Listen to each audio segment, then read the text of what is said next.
ओम श्री गणेशाय नम नमस्कार बंधुगण आपण मानकु आम यूट्यूब चैनल को स्वागत।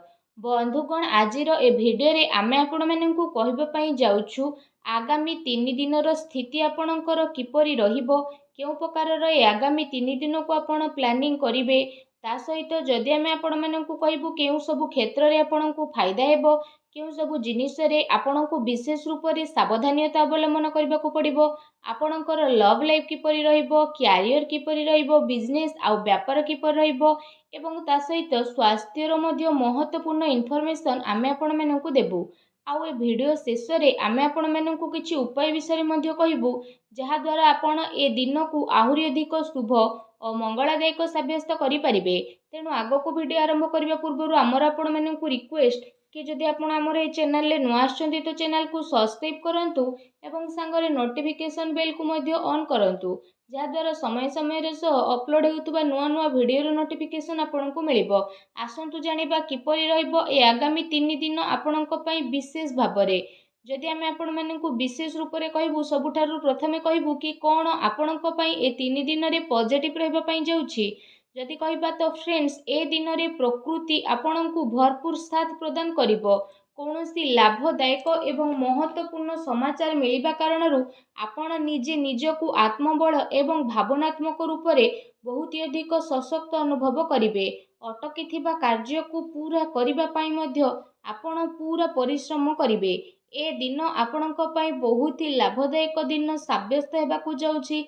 ए दिन रे कौनसी महत्वपूर्ण समाचार आपणको अवश्य मिलिबो। आर्थिक समस्या सुधुरिबो। अटकी थिबा कौनसी जमी बाड़ी संबंधित कार्य रे आपणको सफलता मिलिबार जोग मध्य बनुछि। एहा द्वारा पुराणा मित्रंको द्वारा साक्षात हेबा कारणरू मन बहुत प्रसन्न रहिबो। सुख सुविधा भली जिनिस को आपण किणा किणी करिके निजर टाइम को स्पेंड करिवे। निजर प्रतिभा आ क्षमता को बुझंतु। एहा द्वारा आपणको व्यक्तित्व रे आहुरी अधिक निखार देखिबाकू मिलिबो तथा समाज रे आपणकर छवि मध्य बढ़िबो। ए दिन आपणकर व्यस्तपूर्ण रहिबो, कामर अधिक बोझ रहिबो, किंतु सफलता मिलिबा द्वारा थकापण आपणको हेबो नाही एवं उत्साह मध्य आपणकर बनिकी रहिबो। घरे बंधु को आगमन द्वारा मौज मजलिस रे टाइम को स्पेंड करिवे। निजर योजना को सफल बनेकी रखिबा पई ए दिन आपणको पई बहुत ही उत्तम रहिबो। काफी लंबा टाइम रु चली आसुथुबा कौनसी प्रॉब्लम रु आपणको मुक्ति मध्य मिली जिवो, जहा पई आपण निजे निजकु चिंता मुक्त विशेष रूप रे अनुभव करिवे एवं आर्थिक मामला रे ठोस एवं महत्वपूर्ण निर्णय आपणक पई लाभदायक सिद्ध हेबो। समस्तंकर चाल आपणक सपक्षरे रहइबो एवं एहार आपण भरपूर उपयोग मध्य करिवे। आपणक भितरे कार्य प्रणाली कारणरू आपण समस्तंक प्रशंसार मध्य पात्र होई जिवो, किंतु कौनसी भी कार्य बा योजना पूर्वरु रूपरेखा अवश्य बनंतु। एहा आपणक पई बहुत ही भल रहिबो। अनेक प्रकारर सफलता ए दिन रे आपणकु अवश्य ही प्राप्त हेबाकू जाउछि। ता सहित आसंतु जानिबा आपणक पई कोन ए दिन रे नेगेटिव रहिबो। निजर क्रोध एवं तरतर भली जेपरि स्वभाव रे आपण नियंत्रण रखंतु। कौनसी संबंधित बा पड़ोसी सहित वाद विवाद भली स्थिति आपणकर उत्पन्न हेबो। उचित हेबो कि निजर कार्य उपरे आपण ध्यान दियंतु। अन्यर अजथा कथा को नजर अंदाज करंतु। मन रे किछि भूल बुझामणा बा आशंका हेबार विशेष रूप रे संभावना रहिछि। निजर स्वभाव रे नियंत्रण रखंतु, कारण केबे केबे आपणकर क्रोधपूर्ण बाणी अन्य को आहत मध्य करि पारे। एहा सह संबंध रे मध्य आपणकर कटुता आसे। आय संसाधन रे आपणकर कमी आसीबो, किंतु खर्च मध्य आपणकर बढ़िबो। सेथिपाई निज बजेट अनुसार खर्च करंतु। किछि अस्वस्थता मध्य आपण अनुभव करिवे, किंतु आपणकर कॉन्फिडेंस आपणकु एक्टिव बनेकी रखिबो। एहा सहित जदि कहिबा अन्य कारणरू कौनसी प्रकारर धन हानि मध्य आपणकर होई पारे। भाई भौणी सहित निजर संबंध को खराब ना हेबाकू दियंतु नाही। एहा द्वारा अकारण रे ही आपणकर चिंता उत्पन्न हेबो। कौनसी प्रतिद्वंदी जलन भावना कारणरू आपणक पई किछि नकारात्मक वातावरण मध्य अनुभव हेबो एवं किछि कथा को नै लड़ाई झगड़ा मध्य आपणकर होई पारे, किंतु टिके सावधानता आपणको प्रॉब्लम रु मुक्त मध्य प्रदान करिवो। घर बड़ वृद्धंकर अवहेला आदु करंतु नाही। केबे केबे भूल बुझामणा एवं अलस्वामी कारणरू ଆପଣଙ୍କର ବନୁଥିବା କାର୍ଯ୍ୟରେ ରୋକାବଟ ମଧ୍ୟ ଆସିପାରେ। ଏହା ସହିତ ନିଜ ବିଚାରରେ ମଧ୍ୟ ସୁଧାରତା ଆଣନ୍ତୁ। ଏହା ଆପଣଙ୍କ ପାଇଁ ବହୁତ ହି ଭଲ ରହିବ। ଆସନ୍ତୁ ଜାଣିବା ଏ ଦିନରେ ଆପଣଙ୍କର ଲଭ୍ ଲାଇଫ୍ କିପରି ରହିବ। ବୈବାହିକ ଜୀବନରେ ସାମଞ୍ଜସ୍ୟ ଆପଣଙ୍କର ରହିବ। ମନୋରଞ୍ଜନ ସମ୍ବନ୍ଧିତ କାର୍ଯ୍ୟରେ ଆପଣ ଆପଣଙ୍କ ଟାଇମ୍ ସ୍ପେଣ୍ଡ କରିବାରୁ ପରିବାରରେ ହାସ ପରିହାସ ଏବଂ ଖୁସିର ମାହୋଲ ରହିବ। ପାରିବାରିକ ବାତାବରଣ ଆପଣଙ୍କର ସୁଖଦପୂର୍ଣ୍ଣ ରହିବ। ପ୍ରେମ ସମ୍ବନ୍ଧରେ ମଧ୍ୟ ପ୍ରଗାଢ଼ତା ଆସିବ।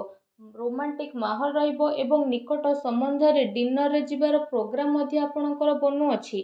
କାଫି ସମୟ ପରେ ଘରୁ ବାହାରିବା ଏବଂ ଲୋକଙ୍କ ସହ ମିଶିବା ଆପଣଙ୍କୁ ଖୁସି ଏବଂ ଶାନ୍ତି ପ୍ରଦାନ କରିବ।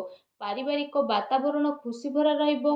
ଘରର ସମସ୍ତ ସଦସ୍ୟ ଜଣେ ଆଉ ଜଣଙ୍କ ସହିତ ଟାଇମକୁ ସ୍ପେଣ୍ଡ କରିବେ।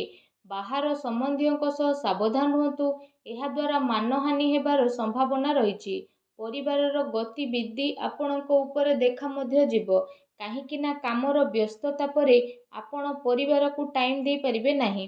ସେଥିପାଇଁ ଆପଣ ସେମାନଙ୍କ ପାଇଁ କିଛି ଟାଇମ୍ ଅବଶ୍ୟ ବାହାର କରିକି ରଖନ୍ତୁ। ବୈବାହିକ ସମ୍ବନ୍ଧରେ କିଛି ସମୟରୁ ଚାଲି ଆସୁଥିବା ଟେନସନକୁ ଆପଣ ସୁଲଝେଇବାରେ ସଫଳ ପ୍ରଦାନ ହେବେ ଏବଂ ଘରର ବାତାବରଣ ପୁନଃ ସୁଖଦ ଏବଂ ମଧୁରପୂର୍ଣ୍ଣ ରହିବ। ଆସନ୍ତୁ ଜାଣିବା ଏ ଦିନରେ ଆପଣଙ୍କ ବ୍ୟବସାୟିକ କ୍ୟାରିୟର କିପରି ରହିବ।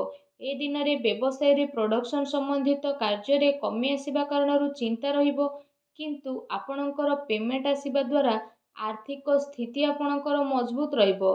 ସେଥିପାଇଁ ବେଶୀ ଟେନସନ ନେବାର ଆବଶ୍ୟକତା ନାହିଁ। ଉଚ୍ଚ ଅଧିକାରୀଙ୍କ ସହଯୋଗ ଆପଣଙ୍କୁ ଆପଣଙ୍କ କାର୍ଯ୍ୟରେ ସଫଳତା ପ୍ରଦାନ କରିବ। ତା ସହିତ କୌଣସି ବଡ଼ ଧରଣର ଅର୍ଡର ମିଳିବାର ମଧ୍ୟ ଯୋଗ ବନୁଛି। ସରକାରୀ ସେବାୟତ ବ୍ୟକ୍ତିଙ୍କ ଉପରେ କାର୍ଯ୍ୟର ଅଧିକ ବୋଝ ମଧ୍ୟ ଆପଣଙ୍କ ଉପରେ ରହିବ। କାର୍ଯ୍ୟ କ୍ଷେତ୍ରରେ କୌଣସି ନିର୍ଣ୍ଣୟ ଏକା ନିଅନ୍ତୁ ନାହିଁ। ଟିମ୍ ୱାର୍କ ବନେଇକି ଆପଣ ସବୁବେଳେ କାମ କରନ୍ତୁ। ଏହାଦ୍ୱାରା ବ୍ୟବସ୍ଥା ଉତ୍ତମ ବନିକି ରହିବ। ଆର୍ଥିକ ମାମଲାରେ କାହା ଉପରେ ଅଧିକ ଭରସା କରନ୍ତୁ ନାହିଁ, ନା କୌଣସି ପ୍ରକାରର ସମଝୋତା କରିବେ। ବ୍ୟବସାୟିକ କ୍ଷେତ୍ରରେ ଆପଣଙ୍କୁ ଆପଣଙ୍କର ପରିଶ୍ରମର ଅନୁରୂପ ବହୁତ ଭଲ ପରିଣାମ ମଧ୍ୟ ହାସିଲ ହେବ। ଏ ଦିନରେ ଆପଣଙ୍କୁ ଆପଣଙ୍କ ଭାଗ୍ୟର ଅଧିକ ସହଯୋଗ ମିଳିବ। ଚାକିରି ପେଶା ବ୍ୟକ୍ତି କୌଣସି ସରକାରୀ ମାମଲାରେ ଫସି ମଧ୍ୟ ପାରନ୍ତି, ତେଣୁ ସାବଧାନ ରୁହନ୍ତୁ। ବ୍ୟବସାୟିକ ପରିସ୍ଥିତି ଆପଣଙ୍କର ଅନୁକୂଳ ରହିବ।